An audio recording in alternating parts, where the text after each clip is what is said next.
Good evening, students. I am Dr. Kamala, Assistant Professor of Political Science, New Government Degree College, Serlingampalli, Rangareddy District, Telangana. Today, we are going to discuss about the Gandhian phase. Now, actually, in the previous class, we have discussed about the moderate phase, the extremist phase, and the Gandhian phase. But we have we have completed the extremist phase, and we have talked about the introduction of Gandhian phase. Now, actually, Mahatma Gandhi has played a prominent role in this during this period, and this period began from 1920 to 1947 when our India got independence from British rule. So actually Mahatma Gandhi has returned to India on receiving the letter from Gopal Krishna Gokhale, and he was invited to lead the Indian national movement. So in 1915 he returned to India from South Africa, and in South Africa also he fought a movement against racial discrimination, which he had already succeeded in that movement. And after receiving the letter from Gopal Krishna Gokhale, he came to India in the year 1915, and when he came, he wants to first understand the people and the needs and overall situation in India. So that is why for the very first year he has travelled throughout the country to understand the situation of the country, and he also has participated in local movements in Champaran, Kheda and Ahmedabad. The non-cooperation movement also took place in this phase only, which was actually began in the year 1920 to 2022, and this cooperation was firmly launched on 1st of August 1922. The most important leader or the extremist leader Tilak has been passed away in this year only in the early hours of August 1st. And the Indian National Congress was led by Lala Lajpat Rai has adopted the resolution of non-cooperation movement at its Calcutta session in September 1920. And this movement was actually of two types. One is positive program, and in this positive program actually they have collected a fund of rupees 1 crore in order to implement non-cooperation activities. Not only this, as a part of this non-cooperation movement, distribution of 20 lakh charakas to be given to unemployed Indians, and formulation and implementation of national education plans also were undertaken as a part of non-cooperation movement. Students, you need to remember what are positive programs and what are negative programs, and not only this but also they had settled the disputes through private organizations by boycotting government courts legislative bodies, and use of Swadeshi goods come under the positive program of non-cooperation movement. Then, negative program, if we see, the British title and honorary were actually given back to the British officers, and abstaining from the government organized meetings and programs. People kept apart, means they have not attended in the organized meetings of the government and their programs also. And the resignation, they have also resigned. The Indian members who were in the local bodies have resigned their positions, and this is how the negative program of non-cooperation movement was carried out, right? Then Gandhiji also renounced his British title. What is his British title? Do you know? Have you forgotten? You know, but you forgot it. Okay. So Kaiser Hind is his title. So he renounced this his British title Kaiser Hind as a part of non-cooperation movement. Okay.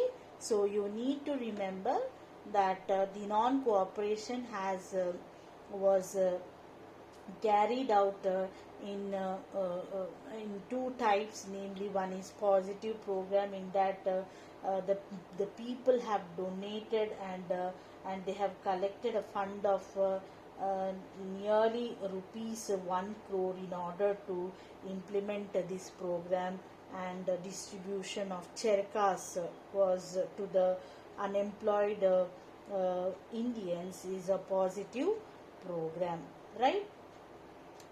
Next, emergence of Swaraj Party. Now, this party was formed on 31st December 1922, and the most prominent leaders of this party are Chittaranjan Das, Motilal Nehru, Vittal Bhai Patel, Madan Mohan Malavya, and others have played a crucial role in this party. And this party has believed that Indians have to be elected and control of the government, right? See, Indians, because there were no Indians actually in the local bodies, so that is the reason the Indians have to be one of the demand was to be elected and to hold control of the government. And not only that, the Indian government shall act as a representative of the British government. So to resist the policies of the British government in India, to elected representatives in the legislative bodies, and they also desired the harmonious relations between the peasants means, yes, farmers, okay, the peasants and owners of land, and the abolition and of the laborers and the capitalists, right? And restricting the flow of Indian wealth into the pockets of British industrialists. See, when they have established industries, what they have done, they had they have taken a lot of physical hard work from the laborers, and they used to pay a little amount of remuneration. So this is how they have crushed the wealth from the Indian hard work people, and they used to fill their pockets. So that is how they have got the what their pockets big and became a big industrialist, right? Next, there is a resolution for the healthy national life and disabling the British bureaucracy in India and achieving self-reliance, self-sufficiency for Indians. So this party, we can say that it has succeeded in their efforts in opposing diarchy at the state level also, right? And they boycotted the meetings of the state legislative assembly on many occasions, opposing the government policies. See how barely they have taken the initiative and interest in national movement as a part of non-cooperation movement. Then the Simon Commission, which came into India in 1927. Now this Simon Commission was one of the uh, reforms to be brought in the existing Government of India Act 1919.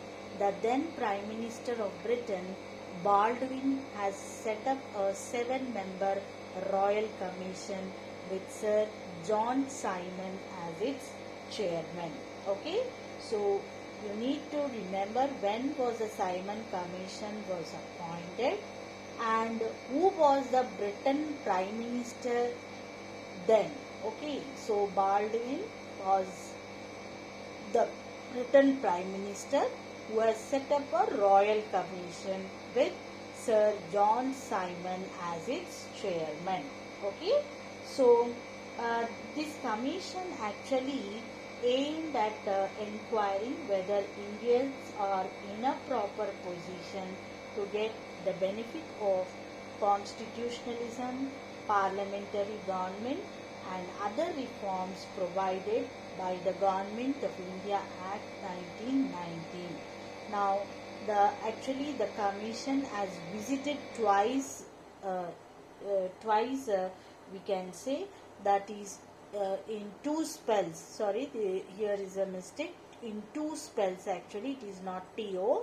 It is two spells from February 3rd to March 31st. One spell in 1928 and the other spell from October 11th, 1928 to April 6th, 1929. So in these two spells, the Simon Commission has visited to India, though there were a lot of protests and demonstrations. So actually during its first visit, it has engaged itself in the examination of relevant data which the Government of India furnished. On its second visit, it held session at Lahore, Karachi, Peshawar, Pune, Patna, Calcutta, Shillong, Rangoon, Nagpur and Madras. Now, finally it paid a visit to Delhi and held deliberations for 2 weeks with the Government of India, but it went back to England on April 13, 1929.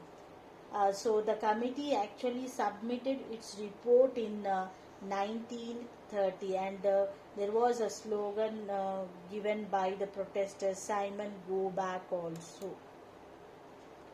Now if we see the recommendations of the Simon Commission, it recommended that complete autonomy to Indians in managing the governments, then formation of federation with British states and native provinces, right, and enhancing the membership of the state legislative assemblies, then administrative control of the union government over High Court. So these are the recommendations that was being made by the Simon Commission. Now, if we look at the Nehru report, so in 1927, actually, the Secretary of State for India whose name was Lord Birkenhead. He is the Secretary of State when in the year 1927. So, when he was addressing the House of Lords, now what is House of Lords? Yes, where it is located? House of Lords. Have you heard House of Lords? House of Lords, House of Commons. Which parliament, which country's parliament is this?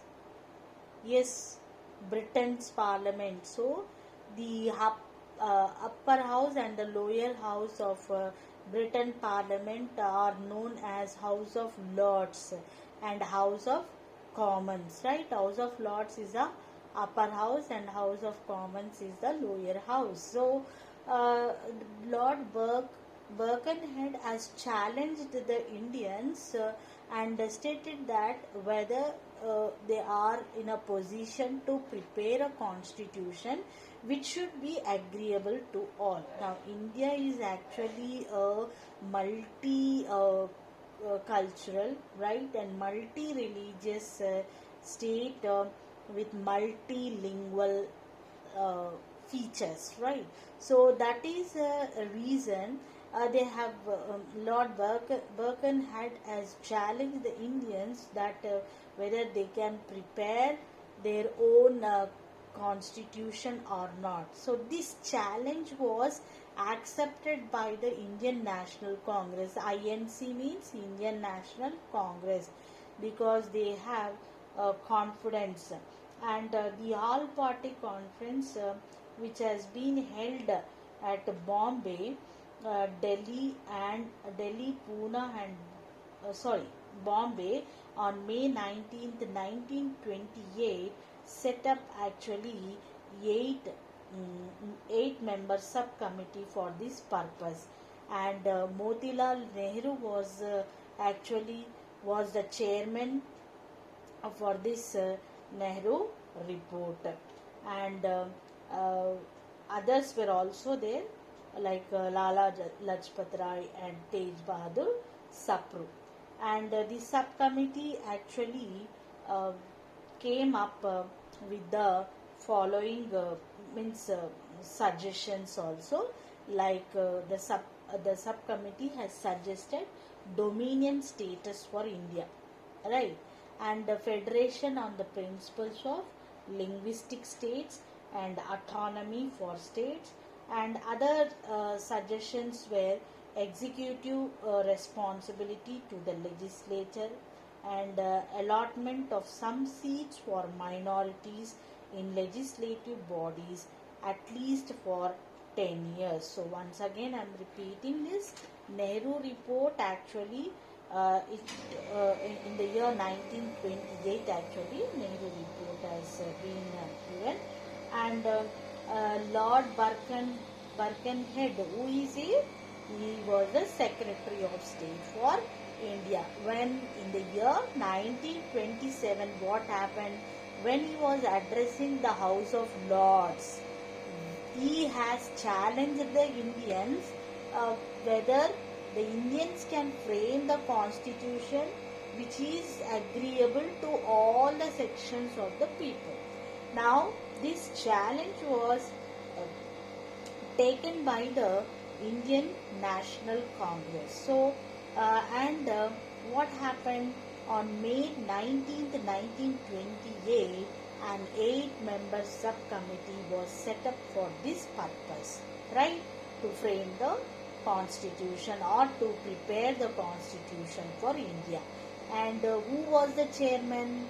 Motilal Nehru was the chairman, and the subcommittee actually suggested some suggestions like dominion status for India and establishing a federation on twin principles of linguistic states and autonomy for states, and not only that, executive responsibility to the legislature and allotment of some seats for minorities in legislative councils. Now, The all-party conference discussed these proposals in its Lucknow meeting of August 28. For 2 days it was conducted, August 28, 3 days, sorry, August 28 to 30, 1928. And majority members have accepted the idea of dominion status to India, but some leaders like Jawaharlal Nehru and Subhash Chandra Bose insisted for the total Swaraj, complete independence, and Gandhiji has made a compromise by making a resolution to the British government and requested it to accept the Nehru's report by the end of 1929. And he also warned, Gandhiji also warned that it would launch, if at all, if it is not accepted, then the Congress would launch a civil disobedience movement. So now we will discuss about the civil disobedience movement. Now, it was actually launched under the leadership of Gandhiji. Here is a print mistake, sorry.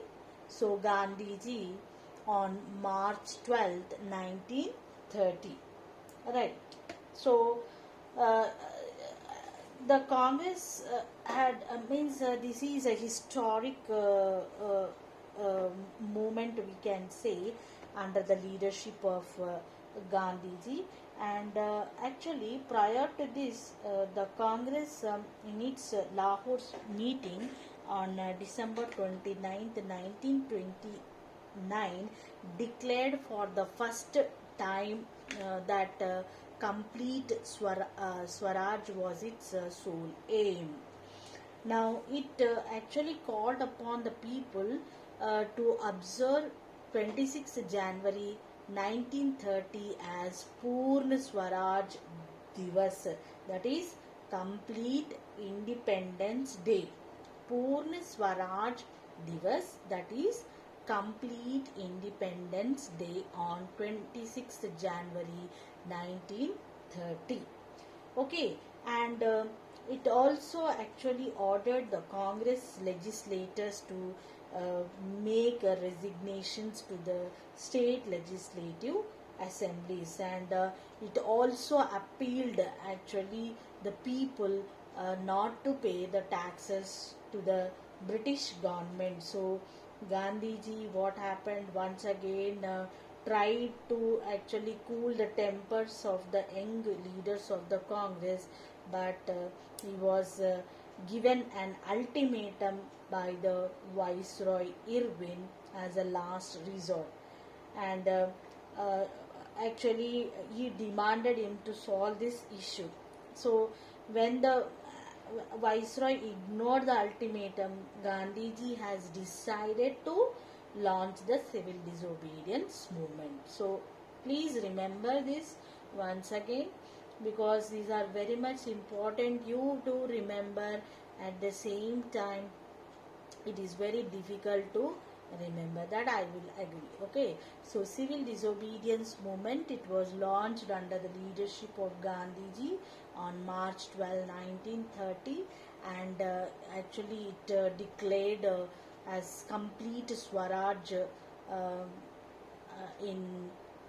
on December 29th, 1929, and also it observed 26th January 1930 to observe as Purna Swaraj Divas, that is complete Independence Day, and it also ordered the Congress leaders to tender their resignation to state legislative assemblies.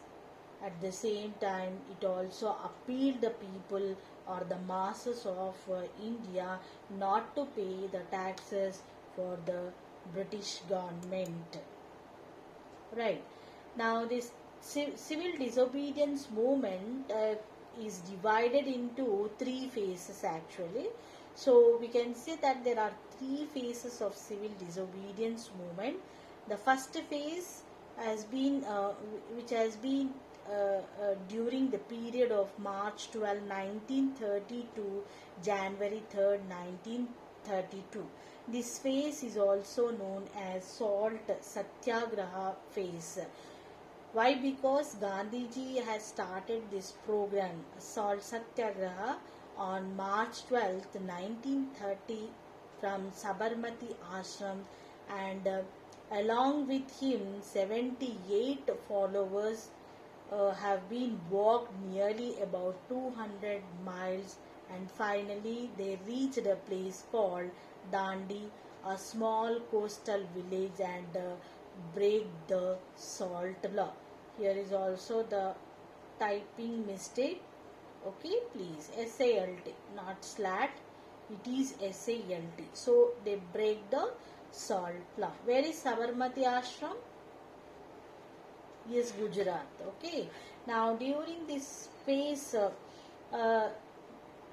one historic event took place, that in London they have conducted 3 round table conferences, and in the second phase we can say people, actually this is people, this is also a mistake, typing mistake. Okay, so people at several parts of the country violated the prohibitory orders and held conferences and distributed pamphlets, and the government banned all processions also. And during this period only, the communal award was announced by Ramsay MacDonald on August 10th, 1932, which was opposed by the leaders. Right. Now,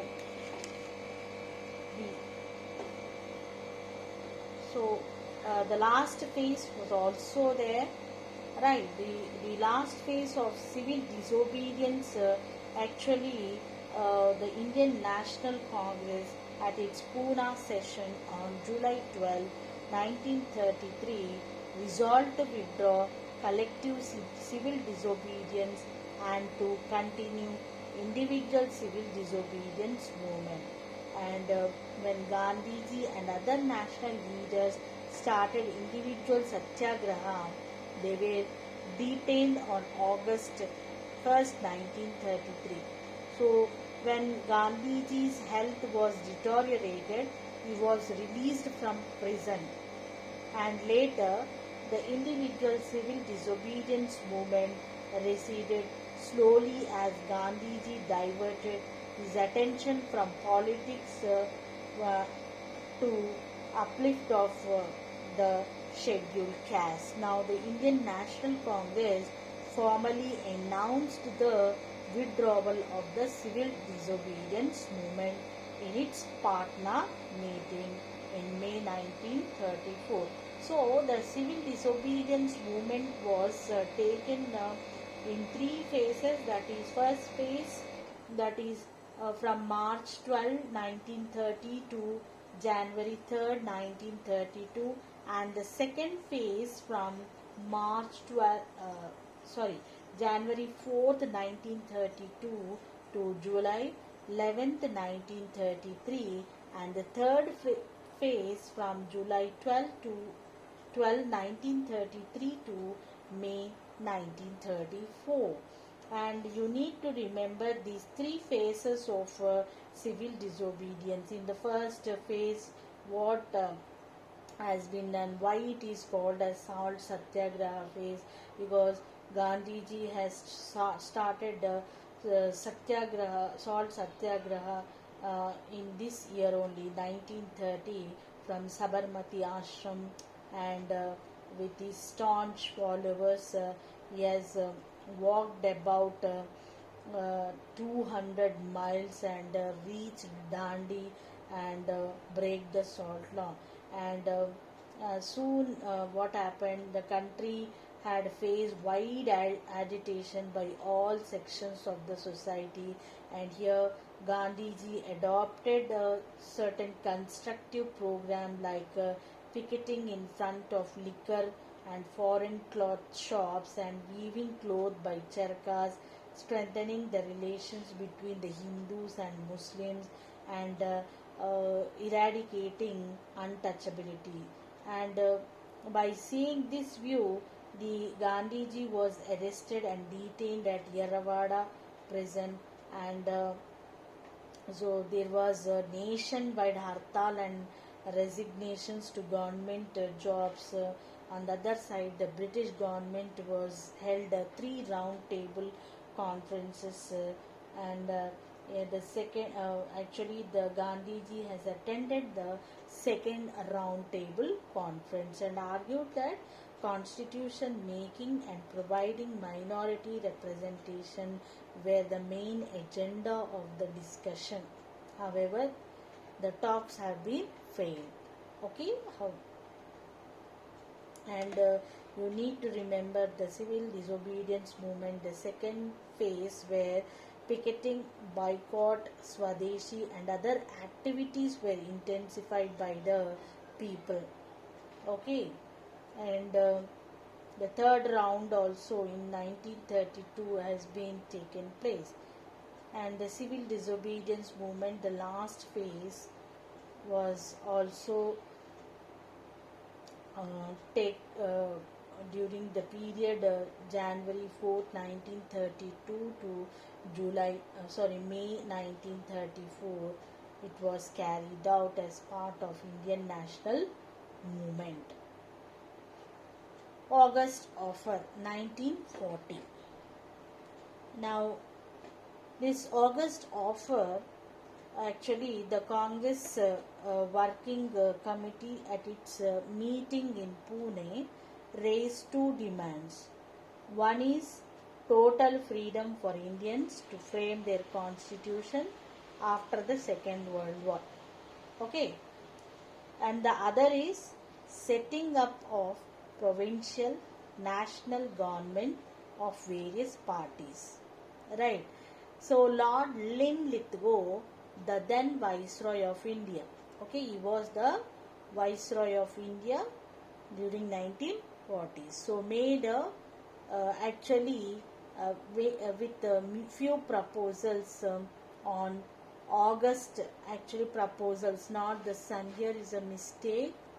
Okay, so few proposals on August 8th, 1940, which were later known as the August offer. The Indian National Congress actually rejected this offer at its meeting, which was held at Wardha in August 1940. So it demanded complete freedom from colonial rule. Okay, Jawaharlal Nehru has remarked that the dominion status concept was as dead as a doornail, and actually they were in this August offer. There were few proposals like dominion status to India will be conferred after the end of the Second World War. Okay, and a constituent assembly with all parties will be set up after the end of the Second World War era, and the membership of the Executive Council of the Governor General will be enhanced by giving representation to various political parties, and a new constitutional scheme will be drafted within the British Commonwealth of Nation. Okay, and an advisory council will also be set up with representation to all political parties and native rulers. So both the Indian National Congress and Muslim League have actually rejected these proposals on different grounds, and Gandhiji felt that the August offer which was there has widened the gulf between the Congress and the British government. So hence we can say that this offer has been failed in achieving its objective, because it neither has satisfied the people nor it has been succeeded in securing the cooperation of Indians for the Second World War. Right. Now we'll discuss about the Cripps Proposal 1942. Now, when actually the war situation has become very worst, right? So the British government actually has remained indifferent to the Indian problem, and Churchill was actually during that period was the British Prime Minister, and he has uh, announced this Cripps proposal on March 11, 1942, to, and also he sent Stafford Cripps, the leader of the House of Commons, to India to have actually a dialogue with Indian leaders. And Cripps actually arrived to India in March 22, 1942, and he had held actually a series of talks with various leaders, and also kept them a few proposals on March 30, 1942, and some proposals where India will be accorded the Dominion status, and a constituent assembly will be set up with all the leaders after the end of the war. The end of the war in the sense Second World War. Okay. Now the Second World War has started in 1939 and ended in 1944. Okay. And the native rulers may also join the Constituent Assembly, and the provinces also retain the existing constitution or opt for new one also, and an Indian member will be given representation in the War Cabinet and Peace Council of the Governor General. So actually these proposals were rejected by the parties, and Gandhiji has described this Cripps proposal as a post-dated check issue on a crashing bank, right? So as a result, the Cripps was disappointed, and cut short his mission, uh, withdrawing all his proposals, and returned to England on April 12, 1942. So actually the significance of Cripps mission, we can see the first time the British government acknowledged India's right to be a dominion, and they can frame their own constitution. Okay. And they also given the freedom to the provinces to be a separate union, turned out to be a model for the country's partition in 1947. And they also proposed the right to cede from the Commonwealth, indicating full sovereignty at a later stage. Indians were also guaranteed a good share of um, in the administration. Now, actually, why this mission was failed? There will be the question will arise.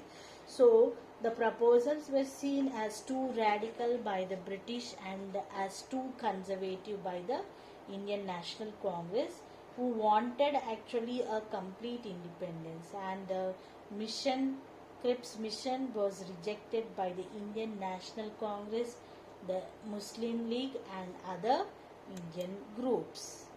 Now we'll discuss about Wavell Plan. Now the Lord Wavell, the Governor General of India, with a view to resolving the deadlock in Indian politics, he has set forth his plan, which is famous in the history and is known as the Wavell Plan of 1945. Now, the most important points in the Wavell plan can be is of formation of an interim government before proceeding for the work of framing the constitution.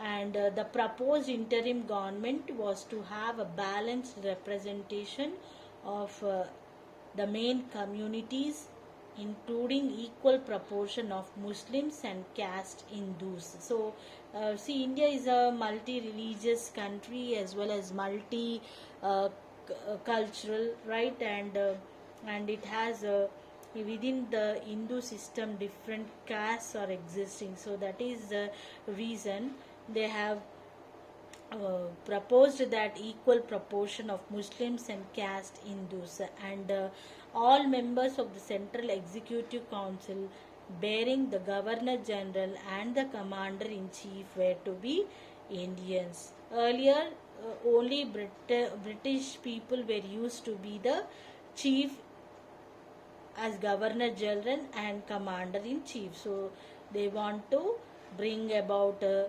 change in this also, and India was to be in the hands of a British general till power was transferred to the Indians.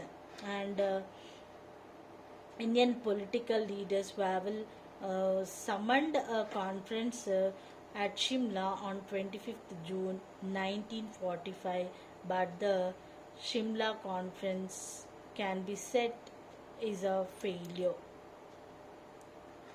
The last one in this movement of Indian national movement can be of is of cabinet mission proposal. So this proposal actually was a plan which was announced and which was preceded by Shimla conference of 1945. Right, we have discussed earlier about Wavell plan. So on May 16th 1946 this plan was announced and preceded by Shimla conference of 1945, and the main objective of the cabinet mission was to find out the ways and means for the peaceful transfer of power in India, and to suggest the measures for the formation of constitution, making the government, making the machinery, and also to set up the interim government to frame its own constitution, right? And for this, so here actually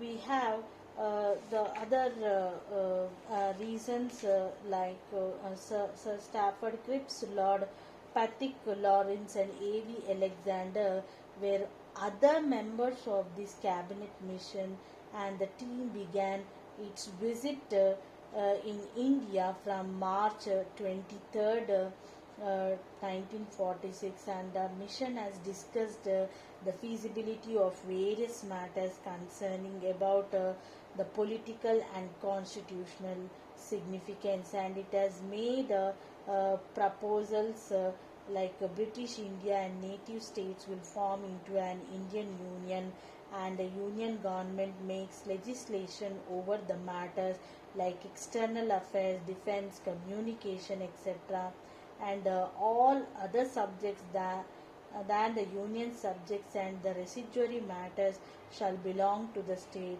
The provisions after forming into a group will have a separate executive and legislature.